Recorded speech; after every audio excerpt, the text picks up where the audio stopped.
Bienvenidos a El peso de la razón. Hoy hablaremos de la doble cara de la moral islámica. Para más contenido así, os animo a suscribiros. Comencemos. En el corazón del desierto, bajo el calor abrasador de Arabia en el siglo VII, nace un mensaje que promete justicia, compasión y orden moral. Pero, ¿cómo un código espiritual se transformaría en una herramienta de poder político que aún divide al mundo? La Arabia preislámica era un mosaico de tribus, comercio y guerras. En ese caos, el Islam surge con la promesa de pureza, un Dios único, una moral clara, una comunidad unida. Con la Égira en el año 622, Mahoma convierte a Medina en laboratorio de una nueva sociedad. La moral se transforma en ley y la religión en poder político. El Islam se expande con velocidad vertiginosa. Siglo tras siglo, reinos y califatos llevan consigo una moral que dicta lo que se come, cómo se viste y cómo se ama. Lo espiritual se entrelaza con lo político, pero surge la primera grieta, el choque entre suníes y chiíes. Ambos proclaman ser los verdaderos guardianes de la moral. La pureza original se fractura en disputa de poder. La moral islámica se convierte en emblema de justicia y también en justificación de conquistas y castigos. La pregunta queda abierta. ¿Fue guía espiritual o herramienta de control? Lo que comenzó como un código de fe, pronto se enfrentará a imperios, dinastías y luchas internas que revelarán su lado más contradictorio.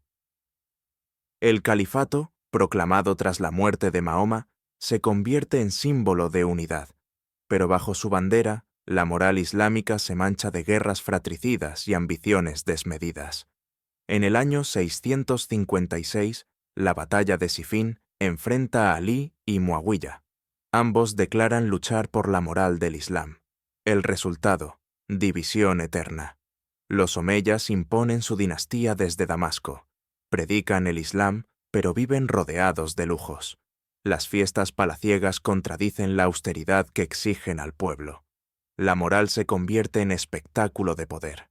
Los abasíes llegan prometiendo justicia. Desde Bagdad levantan bibliotecas y palacios. La ciencia florece, pero también la persecución contra quienes desafían la ortodoxia. Una doble moral se instala en el corazón del Islam. El califato andalusí presume de tolerancia. Sin embargo, cuando conviene, impone la espada. La convivencia con judíos y cristianos oscila entre la armonía y la violencia. Con el tiempo, la moral islámica es reclamo de legitimidad. Reyes y sultanes la invocan para justificar guerras, alianzas y traiciones. Lo que nació como guía espiritual se convierte en moneda política. El califato, presentado como modelo de pureza, fue en realidad un campo de contradicciones, y lo peor aún estaba por venir. El Islam medieval se expande por 3 continentes. La moral se predica en mezquitas, pero se impone con ejércitos. La espada y el minarete se convierten en símbolos inseparables. En Jerusalén, las cruzadas desatan guerras santas. Cristianos e islámicos se enfrentan en nombre de Dios, ambos convencidos de defender la moral divina. El resultado, siglos de sangre. En Anatolia y el Mediterráneo, los otomanos se presentan como guardianes de la fe. Sus ejércitos conquistan ciudades en nombre de la moral islámica, pero en los palacios, la corrupción y el hedonismo revelan otra cara. Mientras tanto, en Persia, los safávidas imponen el chiismo como religión de Estado. La moral se usa como arma política contra los suníes. La fe ya no es solo creencia, sino frontera de guerra. En el norte de África, dinastías locales repiten el mismo patrón. Moral predicada, moral traicionada. La represión interna convive con el esplendor cultural. El Islam se convierte en civilización global, pero su moral se adapta según el poder de turno. ¿Es una guía eterna o un disfraz cambiante? Europa se prepara para invadir, colonizar y desafiar la moral islámica. Lo que sigue será una crisis sin precedentes. Siglo XIX. El mundo islámico se ve asediado por potencias coloniales.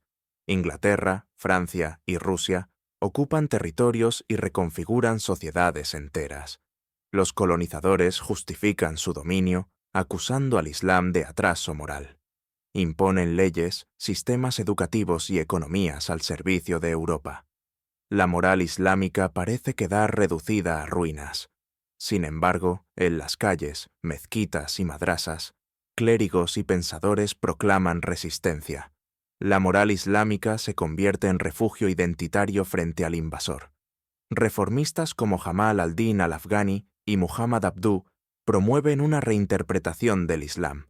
Quieren conciliar fe y modernidad, pero otros llaman a regresar a la pureza original. La tensión entre modernidad y tradición nace aquí. En Argelia, Egipto, India y más allá, la moral islámica se invoca como fuerza de liberación, pero también se transforma en obstáculo al progreso. El siglo XX abre con un dilema. ¿Puede la moral islámica renovarse o quedará como instrumento de manipulación política? La descolonización traerá independencia, pero también dictaduras, revoluciones y guerras en nombre de la moral. Con la caída del Imperio Otomano, en 1924, desaparece el último califato. Los nuevos estados árabes y musulmanes buscan legitimidad. La moral islámica se convierte en su recurso más valioso. En Arabia Saudita, la alianza entre la monarquía y el wahabismo impone un modelo de rigidez moral. La riqueza petrolera contrasta con sermones de austeridad. En Irán, la revolución de 1979 proclama la primera república islámica. El ayatolá Jomeini presenta la moral islámica como liberación del imperialismo. Pero pronto, ejecuciones, velos obligatorios y represión revelan un sistema de control. En Pakistán, la promesa de un Estado islámico choca con corrupción y violencia sectaria. La moral es bandera política, pero la sociedad se hunde en contradicciones. Mientras tanto, dictadores árabes utilizan la moral como máscara de poder. Predican virtudes en público, mientras sus palacios rebosan excesos privados. La segunda mitad del siglo XX muestra una verdad incómoda. La moral islámica se adapta a cada régimen, sea monarquía, dictadura o república. La fe se convierte en justificación. Un nuevo actor aparece: Afganistán. Allí, la moral islámica se convertirá en un campo de batalla global. En 1979, la Unión Soviética invade Afganistán. Los muyahidines proclaman la yihad, financiados por Estados Unidos. La moral islámica se convierte en arma de guerra mundial. En 1989, los soviéticos se retiran. Para los combatientes, es prueba de la fuerza del Islam. Pero en lugar de paz, llega la guerra civil. En 1996, los talibanes toman Kabul. Imponen un régimen de hierro en nombre de la moral. Ejecuciones públicas, prohibición de música, castigos brutales. Al-Qaeda encuentra refugio bajo su amparo. Desde Afganistán, planifica ataques que cambiarán la historia.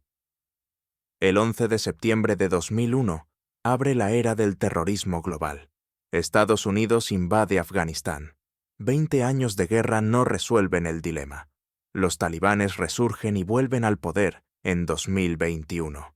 Afganistán se convierte en espejo. Para algunos, ejemplo de resistencia. Para otros, prueba del fracaso moral. La moral islámica en Afganistán se convirtió en un ciclo de violencia interminable. La pregunta es, ¿puede usarse como liberación o siempre será prisión sangrienta? En 2010, un joven tunecino se prende fuego en protesta. Su acto desata revoluciones en todo el mundo árabe. Millones claman por libertad. Dictadores caen, regímenes tiemblan. La moral islámica se invoca como fuerza de dignidad. En Egipto, los hermanos musulmanes llegan al poder prometiendo justicia, pero pronto repiten los abusos del pasado. En Siria, la revolución pacífica se convierte en guerra civil. Grupos islamistas aprovechan el caos, predicando moral mientras practican violencia. En Libia, la caída de Gaddafi abre paso al caos de milicias. La moral se fragmenta en intereses de guerra y petróleo. Una década después, las promesas de libertad se diluyen. La moral islámica, invocada por revolucionarios y tiranos, se revela como máscara de poder. Las primaveras árabes dejaron una generación traicionada. La moral prometía liberación, pero terminó justificando represión. En el siglo XXI, la moral islámica enfrenta su mayor reto, el mundo digital. En el Golfo, príncipes predican austeridad mientras exhiben lujos obscenos. La hipocresía se hace viral en redes sociales. Los gobiernos intentan controlar Internet en nombre de la moral, pero VPNs y redes sociales rompen sus muros de censura. Las mujeres desafían públicamente las normas, se quitan el velo, graban videos, los comparten al mundo. Cada gesto se convierte en símbolo global. La juventud musulmana, conectada a TikTok y Twitter, vive entre la tradición y la modernidad. Algunos flexibilizan la fe, otros se radicalizan en reacción. Escándalos de corrupción y excesos de líderes religiosos circulan en filtraciones y videos. La moral usada como discurso de pureza se desmorona frente a la transparencia. Millones de creyentes sinceros siguen encontrando en el Islam una guía espiritual. La contradicción no está en la fe, sino en su manipulación. La moral islámica nació como guía espiritual, fue usada como arma de poder, y hoy enfrenta la era de la verdad inmediata. La hipocresía ya no puede ocultarse. La pregunta final es inevitable. ¿Se transformará o se derrumbará?